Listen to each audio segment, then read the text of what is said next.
L'Inter ha raggiunto un accordo con John Stones, difensore inglese, 32 anni, svincolato dopo 10 anni di Manchester City e dopo un mondiale in cui è stato protagonista con l'Inghilterra terza classificata. Era stato cercato da club di Premier League, ha avuto contatti anche con il Napoli, con il Milan, la Juventus soprattutto, ma l'Inter nella giornata di ieri ha deciso di accelerare, quindi ha riattivato i contatti con lo staff del calciatore ed è arrivata anche ad un accordo con il giocatore, un accordo che a quanto pare sarebbe di 2 anni, circa 4 milioni di euro all'anno più le consuete commissioni che ci sono quando si tratta con un giocatore svincolato. E per quelle che sono le informazioni che abbiamo noi su Passione Inter, l'arrivo di Stones al momento non esclude al 100% la possibilità di arrivare a Christian Romero del Tottenham, che quindi rimane un nome per il mercato dell'Inter da tener d'occhio ed è l'altro grande nome di cui tanto si è parlato in quest'ultima settimana. Quindi l'Inter mantiene il canale aperto anche con il giocatore argentino e con il Tottenham per un affare che però sarebbe sopra i 40 milioni di euro per il cartellino e un ingaggio anche qui più alto di quello di Stones. Si parla di almeno 5 milioni all'anno, quindi sicuramente molto oneroso. È ovvio però che l'affondo su John Stones ci fa capire che la strada per arrivare a Romero è stata ritenuta complicata, complessa, come abbiamo sempre detto. Quindi l'Inter dice: intanto mi prendo John Stones e tappo un buco in difesa. Poi trattiamo ancora per Romero, che però rimane legato ovviamente ad un addio, non quello di Bastoni che in tanti stanno scrivendo in queste ore, ma sicuramente quello di Pavard, un addio che è imprescindibile per mettere a posto queste caselle e questi tasselli del puzzle. Occhio però perché con Stones cambiano veramente tante cose per il mercato dell'Inter. E allora ne parliamo in questo contenuto di oggi. Ben ritrovati amiche e amici interisti in questo nuovo episodio, vi invito a lasciare un mi piace. Se non l'avete ancora fatto, mi raccomando, iscrivetevi al canale e vi aspetto nel club di Passione Inter. Scannerizzate il QR code qua su in alto perché ci sono tante cose che stiamo discutendo con la nostra community, analisi che condividiamo con voi e soprattutto il contenuto di oggi in cui vi porterò tanti dati, riflessioni e studio ha bisogno del vostro supporto per poter esistere. E allora andiamo con ordine e prima di tutto parliamo di John Stones. Stones all'Inter è un buon colpo oppure no? Punto di domanda, fatemi sapere la vostra risposta. Stones, come detto, è un classe 94, è stato uno dei primissimi acquisti, forse se non vado errato il secondo addirittura di Pep Guardiola quando si è insediato al Manchester City e con Guardiola in 10 anni hanno vinto tutto praticamente, insieme anche ad Akanji tra l'altro, con cui Stones ha condiviso 58 partite in campo insieme dai dati che ho raccolto. Quindi Stones conosce già molto bene Akanji e Stones è stato un giocatore importante per questo Manchester City. Lo raccontavo tempo fa, se vi ricordate, se ci seguivate su Passione Inter già ai tempi della finale di Champions del 2023, avevo pubblicato in vista di Manchester City Inter un'analisi di 45 minuti in cui approfondivo completamente il Manchester City e in cui facevo vedere anche che Stones era diventato un'arma tattica fondamentale per Guardiola. Si partiva da una difesa a 4 con Stones che poi si alzava sulla mediana e diventava una sorta di regista davanti alla difesa, facendo partire la costruzione del gioco del City di Guardiola. Ripeto e sottolineo, faceva partire la costruzione del gioco del City di Guardiola. Quindi potete immaginare la qualità comunque di questo calciatore che nell'ultimo mondiale, leggevo stamattina dai dati Opta, ha stabilito anche un nuovo record dal mondiale del 66 ad oggi. È il giocatore con il maggior numero di passaggi e la percentuale di passaggi riusciti migliore di tutti, il 95,3% di passaggi riusciti tra calciatori che hanno completato più di 700 passaggi in un mondiale, quindi un record veramente clamoroso che testimonia la qualità ovviamente di questo calciatore. E qui allora sottolineiamo appunto la prima grande differenza, perché con Romero l'Inter stava trattando un centralone, un marcatore puro, più duro, improntato ecco all'anticipo per giocare anche con la difesa più alta. Stones è comunque un bravo difensore perché sa difendere, ma diciamo che in un grafico ideale spicca molto di più per la componente di costruzione, di gioco e di quindi qualità palla al piede rispetto a Romero. Se vogliamo fare un esempio piuttosto semplice, Romero sta ad Acerbi come Stones sta un po' più a De Vrij, verosimilmente, pur essendo anche qua giocatori diversi. Il vero tema è inevitabilmente la questione fisica, perché Stones è un giocatore che arriva da vari problemi fisici. Vi posso condividere anche la scheda Transfer Market, dove non vi sto a leggere tutti i vari acciacchi più o meno gravi che ci sono stati, tra assenze di 53 giorni stagione 23-24, 94 giorni stagione 24-25, 67 giorni 25-26, comunque vari problemi che potete vedere in questa schermata, che pongono sicuramente degli interrogativi sul giocatore, tant'è che diverse settimane fa qui su Passione Inter vi avevo condiviso un'analisi, perché all'Inter venivano accostati Stones e soprattutto Alaba a parametro zero, Alaba che si è svincolato anche lui ma dal Real Madrid, e avevo creato questa tabella di confronto in cui vi facevo vedere come Alaba ha 2 anni in più, è 1,80 m, quindi quasi 10 centimetri più basso di Stones che sfiora il 1,90 m, è di piede sinistro rispetto a Stones che è destro, e soprattutto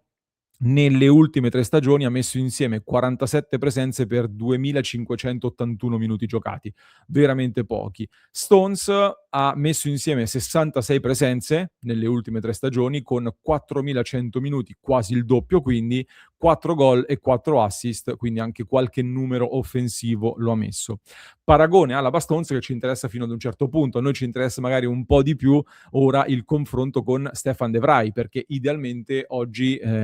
l'idea è che Stones possa prendere proprio il posto di De Vrij, perché più o meno come stipendio, considerando che Stones ha anche 2 anni in meno di De Vrij, ecco, l'inglese va ad occupare lo spazio che ha lasciato libero l'olandese, di fatto più o meno siamo su quelle cifre lì. De Vrij negli ultimi 3 anni ha giocato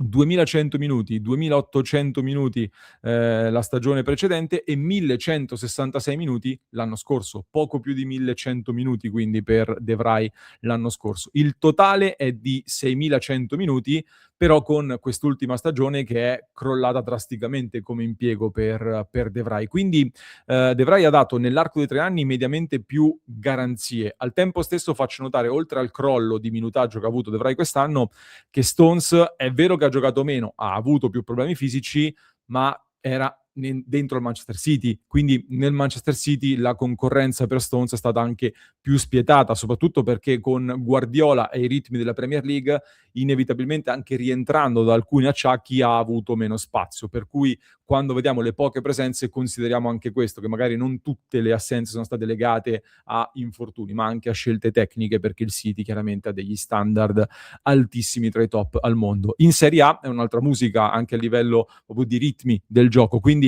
la speranza è che innanzitutto Stones possa star meglio, si possa gestire di più e sicuramente all'Inter avrà una considerazione maggiore rispetto a quella che aveva poi ora al Manchester City. Arriva da un mondiale dove, come dicevo, è stato protagonista,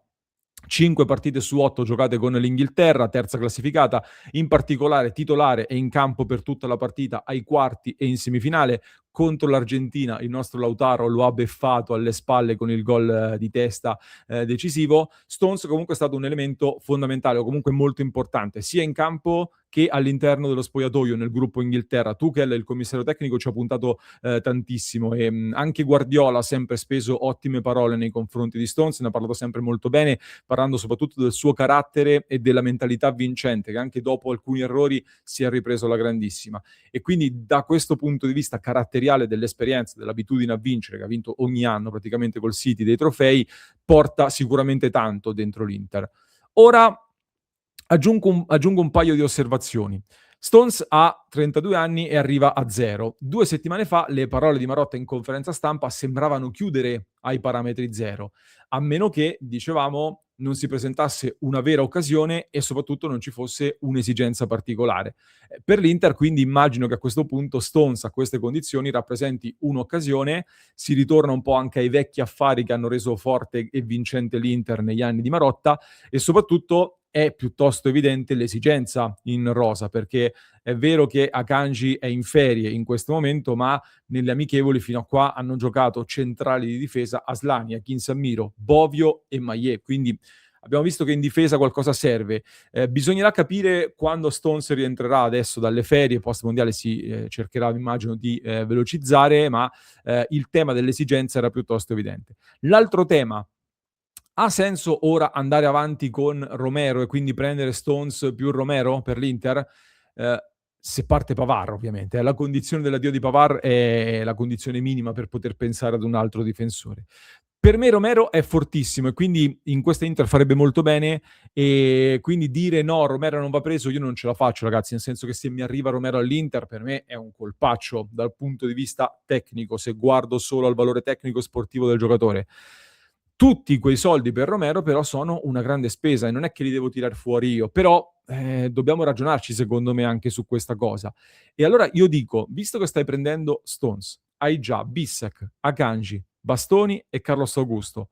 hai costruito già oggi una difesa fortissima con elementi già imposti a livello internazionale di grande esperienza, non potrebbe essere questa l'occasione giusta per andare a prendere un giovane molto forte, uno da poter far crescere, uno di quelli che oggi sono riconosciuti come i talenti internazionali più interessanti? La disponibilità economica ce l'hai, quindi io facevo dei nomi l'altra settimana, poteva essere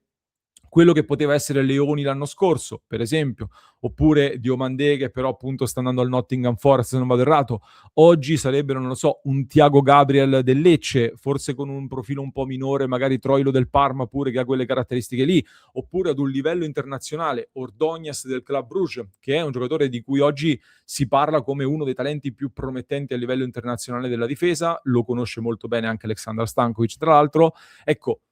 quelle cifre lì magari le dirotti su un'operazione di questo tipo, così ci spendi quei 30-40 milioni a un ingaggio più basso, è un giocatore molto più giovane, oggi partirebbe come alternativa perché magari non arriva all'Inter a pretendere il posto di Akanji, di Bissek, di Bastoni o di John Stones, ma intanto cresce alle loro spalle e di spazio poi ne avrà sicuramente e tra 1, 2, 3 anni potrà prendere il posto di Stones, potrà prendere il posto di Akanji, magari comunque ti stai creando il nuovo difensore del futuro o un top magari internazionale. Per me sarebbe una soluzione molto intelligente da questo punto di vista, mentre come dicevo